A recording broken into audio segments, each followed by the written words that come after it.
D175 sur D179 députés nationaux présents ce jeudi à l'Assemblée nationale ont voté pour la 9e fois la prorogation de l'état de siège. Le président de l'Assemblée nationale accorde de nouveau 3 jours au chef de confession religieuse pour régler les dossiers de la Commission électorale nationale indépendante. Et puis le ministre de l'EPST a remis officiellement ce jeudi 30 septembre aux opérateurs téléphoniques les CD contenant les résultats de l'examen d'État de la province du Haut-Katanga. C'est l'heure de vous informer, mesdames et messieurs, bienvenue dans ce journal. Ouvrons-le par cette actualité. Les députés nationaux ont voté pour la 9e fois la prorogation de l'état de siège. D175 sur D179 députés présents ont voté pour cette 9e prorogation. Nous y reviendrons dans nos prochaines éditions. Désignation des membres de la Commission électorale nationale indépendante, le président de l'Assemblée nationale, Christophe Mbosso-Koudia, lance de nouveau un appel ultime au sens commun des responsabilités. Christophe Mbosso-Koudia accorde encore 3 jours aux confessions religieuses pour régler cette question. Suivez-les. Eu égard à la loi organique de la CENI,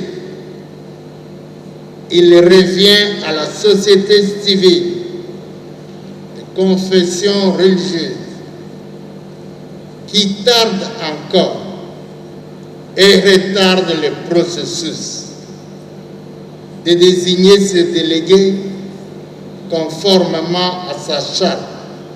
Nous leur avons accordé à dater de ces jours un délai supplémentaire ultime de 72 heures à dater de ce vendredi 1er octobre 2021 pour leur permettre de renforcer la cohésion et une solution à cette question.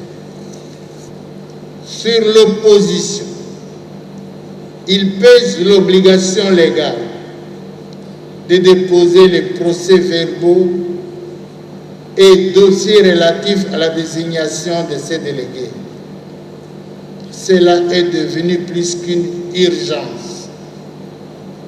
En effet, pour la tenue des élections en 2023, l'Assemblée nationale est appelée impérativement à entériner tous les membres de la CENI au courant de ces mois. Et c'est sur la base des dossiers qui seront mis à sa disposition. C'est vrai, une telle perspective qui s'annonce peut exposer, de par sa nature, à des surenchères, des confrontations d'idées et de comportements, des revendications de droits de tout genre. Les incompréhensions peuvent être légion, aggravées par le refus de l'autre et l'intolérance. Que deviendrait la cité s'il y a des personnes malveillantes qui incitent à la paresse, à la haine, à l'incivisme et à la violence gratuite? Ingouvernable serait ce pays. C'est pourquoi, du haut de cette tribune, je tiens à condamner, au nom de tous les honorables députés, toute forme de violence et d'intolérance, d'où qu'elle vienne. En l'occurrence, les actes de vandalisme commis dans les installations de l'église Mission Sacerdoce Royale de l'évêque général de l'église du Réveil du Congo dans la nuit du 22 au 23 septembre 2021. Autre chose à présent, dossier Ramon, le ministre de Pétentique, Augustin Kibasa Maliba, était le mercredi 29 septembre 2021 devant le député national. Pour le député national Léoné Malimba, la taxe Ramon est une escroquerie. Suivez-les. Monsieur le Président, merci beaucoup de m'accorder la parole et surtout que nasalaki yo makele mingi pour un débat boye ezalaka. Enfin, dozomona que musala na biso elingo banda. C'est ça notre travail. Hein? Raison pour laquelle ça l'engage que moi, vous allez être tolérant. J'ai beaucoup embêté le président Bosso. Lokola andimi ye moko a rassuré biso que ba débat ndengo yo et qu'on continue. Ma pétition, mon président, est circuler na longoli comme mon angai.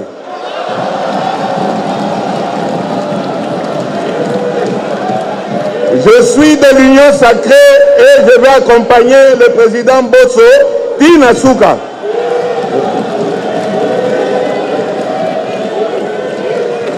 Avec l'autorisation du président Soran Ndimi, qui est dans la bus.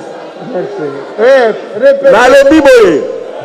À partir du moment où le président Bosso n'a pas tugisa qui est mingi bana ba débat nengo ezalaka enfin que musala e banda nakamati lokola moso ezali ko tambola contre ye bana koya et en tant que mutu ya union sacrée naza simaya président Bosso ina longoli signature na ngai.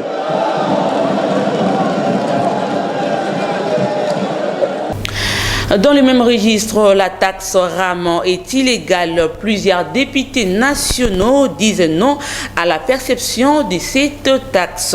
Ils ne gèrent qu'à la démission du ministre de Pétentique, suivi le député national Jacques Njoli.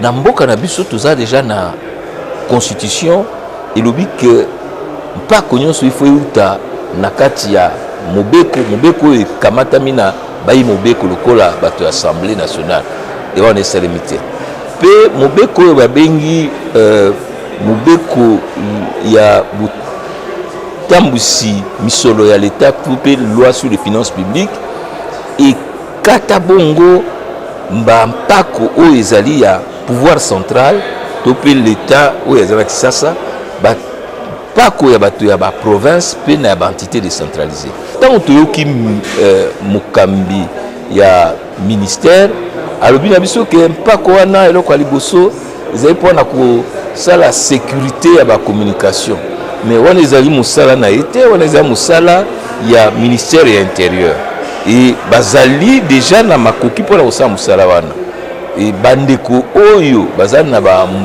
mboko ezali matata bazali koyebisa biso ke bato wana bazali même kokuka koyebisa bango te soki bato bazwi bato na makasi ezali eloko moko te ya mibale alobi ezali mpona koevite oyo babengi na li français contrefaçon mais contrefaçon eza mosala ya autorité ya régulation te eza mosala ya OCC na douane soki bamoni ke eloko oyo ezali eloko ya lokuta bakoyebisa yango alobi eza mpona kobunda mpona moyibi ya baappareil eke bamoni 17 millions d'appareils volés batunaki ye soki ata moto moko oyo bayiba ye tshombo na ye akenda na RPTC mpe RPTC azongisi yango donc nyonso oyo alobaki ezali na kovanda malamu te mpe bato balobaki na ye alongola akate eloko wana d'ailleurs ezali mbala liboso te décision esebimaka déjà ya kosuspendre eloko wana alors je crois que soki population po toza kokamba mboka au nom du peuple soki population baboya eloko esengeli biso bakambi to tika yango. Les dossiers Ramon n'a contenu pas moins suscité débats et commentaires dans les rangs des vendeurs des crédits en ce qui concerne leurs gains. Pour cette fin, je vous invite à suivre cet élément réalisé par Etiko Tebasombe. Le taux des ventes des crédits dans différents coins de la ville-province de Kinshasa baisse du jour le jour. Depuis l'arrivée de registres des appareils mobiles RAM, la plupart des consommateurs préfèrent acheter le méga pour la connexion Internet en lieu et place de s'acheter des unités, et cela pour éviter la coupure d'au moins 117 unités le mois. Rencontrés sur le terrain, ces vendeurs de crédit en détail se plaignent de cette situation qui ne leur permettent plus de se faire de bonnes entrées en termes de bénéfices, alors que le RAM n'apporte rien dans le quotidien de Congolais. Bon, RAM a influencé ma casse parce que ceux qui m'ont à Sombi, crédit, la plupart des clients, ils ont RAM, c'est-à-dire que vente de Kitty. Il y a des crédits et quand nous sommes à minute, même la biso mogo et quand nous faut doter à soit à minute. Même à l'âme, il y a beaucoup de marché la biso à 80 la biso. L'âme a crédit, va se marcher crédit. Comme il y a une personne à donner crédit, l'âme. Et comme il y a un minute, que sommes à minute et la minute, alors, comme il venait à besoin de Notons que le registre des appareils mobiles est un service mis en place par l'autorité de régulation de postes et des télécommunications du Congo depuis l'année 2020 avec pour mission principale de lutter contre la contrefaçon et les vols des appareils mobiles. Je l'ai annoncé dans le titre, le ministre de l'EPST, Tony Mwaba, a remis officiellement ce jeudi 30 septembre 2021 aux opérateurs téléphoniques les CD contenant le résultat de l'examen d'État édition 2020-2021 de la province du Haut-Katanga. Les autres provinces plutôt doivent patienter. Suivez-les. Et nous sommes très heureux de voir que cet élan est suivi par tous. Nous avons donné l'élan et aujourd'hui c'est une fierté de comprendre que le ministre veut rendre aussi la digitalisation des attestations de réussite possible. Voilà pourquoi c'est une fierté pour Vodacom, c'est une fierté pour le Congo et une fierté encore une fois pour nous tous qui avons la chance de vivre ces événements et de contribuer à l'amélioration non seulement de l'éducation, parce qu'il y a Vodaïduc pour cela, mais également de la digitalisation, la matérialisation du vœu pour tous de digitaliser l'éducation. Je vais remercier tout le monde d'avoir convié à cette cérémonie. Pour accéder au menu Exita de RTL, il faut faire le shortcode star 41 22 dièse et choisir l'option 1, résultat. Je remercie le ministre de l'EPST d'avoir fait confiance à notre société officielle RDC pour accompagner le ministère dans la publication de ces résultats. Orange RDC, nous remercions son Excellence Monsieur le Ministre pour cette initiative, pour cette inclusivité et la vision du numérique qu'il partage. Et nous sommes prêts à vous accompagner dans toutes les démarches que vous allez entreprendre. Et Orange est une société dynamique, une société qui est en plein numérique, qui accompagne la jeunesse et l'éducation. La question relative à la désignation de nouveaux membres de la Commission électorale nationale indépendante n'a contenu pas moins de susciter débats et commentaires au sein de la classe politique congolaise. Pour le président de la Ligue de jeunes de l'Union pour la nation congolaise, le consensus doit être trouvé autour de cette question en vue de l'organisation des bonnes élections en 2023. Suivez-les au micro de Delphine Tundula. En ce qui concerne la désignation du président de la CNI, avant même que les 6 confessions religieuses qui se sont détachées de l'Église catholique et les SCC n'arrivent à la désignation de M. Kadima, l'UNC, à travers sa direction politique nationale, avait demandé un large consensus, tout en tenant compte du fait que la République démocratique du Congo est un pays post-conflit. La République démocratique du Congo est une jeune démocratie que nous devons continuer à construire ensemble. C'est pourquoi, malgré l'entérinement de la désignation de M. Malonda, moi, en tant que responsable des jeunes de l'UNC, je réitère la demande de l'UNC qui était les consensus. Parce que sans consensus, nous ne pouvons pas stabiliser la jeune démocratie qui est la nôtre. Parce qu'après les élections de 2011, 2006, il y a eu contestation. Nous voulons qu'en 2023, après la publication des élections, que les gagnants se sentent réellement dans sa légitimité. Les élections en 2023 est une obligation constitutionnelle parce que depuis 2006, avec l'arrivée de la Constitution du 18 février 2006, nous avons tous accepté les élections comme mode d'accession à la gestion de la chose publique. Et nous pensons que c'est devenu plus qu'impérieux que tout le monde se mette à contribution pour qu'en 2023, nous puissions respecter ces délais nous impartis par la Constitution. Au peuple congolais qui est déjà assez mature, nous demandons la vigilance, qu'il puisse continuer à surveiller les processus électoraux comme ce fut le cas par le passé, parce que les renouvellements des dirigeants influencent, sinon impactent aussi son lendemain, parce que si le peuple arrive à désigner les animateurs de nos institutions, arrive à donner le pouvoir à une certaine classe politique, c'est tout simplement dans les soucis de l'amélioration de ces conditions de vie. Parlons santé à présent, les questions relatives à l'évaluation de la mission de l'inspection générale de la santé 4 ans après sa création par le ministère de la Santé publique, Hygiène et Prévention étaient au centre d'une séance de travail entre la vice-ministre de la Santé, Véronique Kilumba, et le 26 inspecteurs provinciaux de la Santé. Ginel Puce.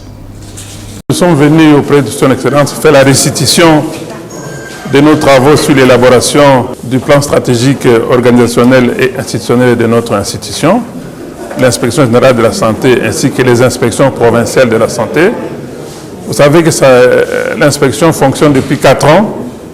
Il fallait quand même faire le point pour voir est-ce que par rapport aux ambitions de l'autorité, est-ce que nous avons atteint ces ambitions-là? Eh bien, un diagnostic a été établi. Il fallait donc élaborer un plan de redressement de certains éléments. C'est ce qui a été fait pendant 8 jours. Nous avons eu les différentes inspections provinciales qui sont venues, 24 sur le 26. Nous avons donc travaillé ensemble avec l'appui de l'équipe des experts, ainsi que la direction d'études de planification et le secrétaire général de la santé. Nous avons donc produit un document et nous devons donc faire la restitution auprès de son Excellence. Le bilan est très positif. Nous avons réalisé beaucoup d'activités d'inspection-contrôle dans le domaine de la pharmacie, dans le domaine des soins, dans le domaine des ressources matérielles, financières et humaines, ainsi que dans le domaine de l'enseignement. Et il faut donc renforcer l'organisation de cette inspection. Il faut renforcer par une base légale. Donc il faut des textes indépendamment de la loi cadre qui existe, mais il fallait encore des mesures d'application. C'est ce que nous avons exposé auprès de son Excellence qui a reçu les conclusions de nos travaux et qui a promis de nous soutenir, de nous accompagner pour que nous devenions performants. D'un sujet à un autre, le gouverneur de la ville de Kinshasa, Jean-Tiningo Bilambaka, a eu une séance de travail le mardi 28 septembre dernier avec les représentants de l'ECD, de Martin Fayoulou Madidi et du Nouvel Élan d'Adolphe Mouzito. Ils ont parlé de la marche qui était prévue le mercredi 29 septembre 2021. Suivez les comptes rendus. Compte rendu de la réunion mixte Hôtel des Villes, ECD, Nouvel Élan du 28 septembre 2021. Consécutivement à la lettre du 17 septembre 2021, signée conjointement par messieurs Blanchard Mongomba et Devos Kitoko, respectivement secrétaires généraux des partis politiques Nouvel Élan et ECD, tous membres de la coalition Lamouka, et relativement à l'organisation d'une marche projetée le 29 septembre 2021 en vue de la dépolitisation de la CENI, il s'est tenu en date du 28 septembre 2021 à l'hôtel de ville de Kinshasa une séance d'harmonisation entre partis. À l'issue des échanges, les partis ont convenu ce qui suit. Pour des raisons sécuritaires, la marche projetée par des partis cités si haut en date du 29 septembre 2021 est reportée à une date ultérieure. L'itinéraire de la dite marche sera discuté et fixé conjointement. Les partis politiques, Nouvel Élan et SID, organiseront un meeting populaire en date du 9 octobre 2021 au terrain Njili Sainte-Thérèse après saisine de l'autorité urbaine. Faite à Kinshasa le 28 septembre 2021. Blanchard Mongomba, secrétaire général Nouvel Élan, Devos Kitoko, secrétaire général SID, Tengete Lito Didier, ministre provincial de l'Intérieur, Sécurité et Justice, Sylvano Kassongo Kitenge, commissaire provincial PNC Ville de Kinshasa. Parlons société à présent, les travaux amorcés sur le rond-point des Huileries n'ont rien apporté. La route serait toujours dans un état délabré, constat de nos stagiaires de l'IP. La circulation au niveau du rond-point des Huileries n'est toujours pas fluide. Sur ordre du gouverneur de la ville de Kinshasa, Jean Ngobila, l'office des voiries et drainage avait amorcé des travaux de curage de caniveaux et d'évacuation des eaux qui stagnent sur la chaussée. Ces travaux n'ont presque rien amorcé parce que la route se trouve toujours dans un mauvais état.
la président Fachi sera bien dans le système système badaka depuis Kabila ya Gab boka na biso préférence ya la raté déplacer le bébé, il y a un programme mis en place pour la misère à la route. Si vous allez le bébé, il faut y prendre dans nous 1 mois, 2 mois, 3 mois, 4 mois, 6 mois.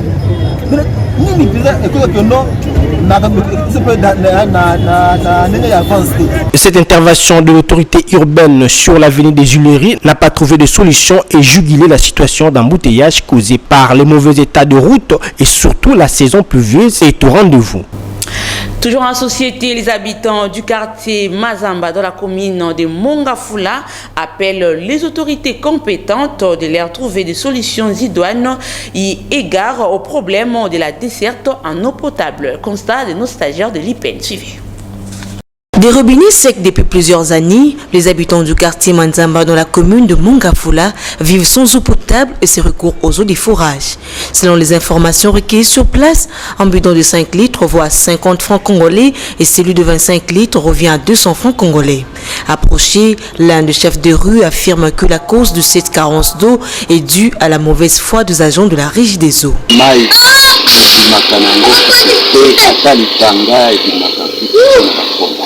Comme c'est que Rouya coûte. Ça parce que ça la constitue comme un rapport de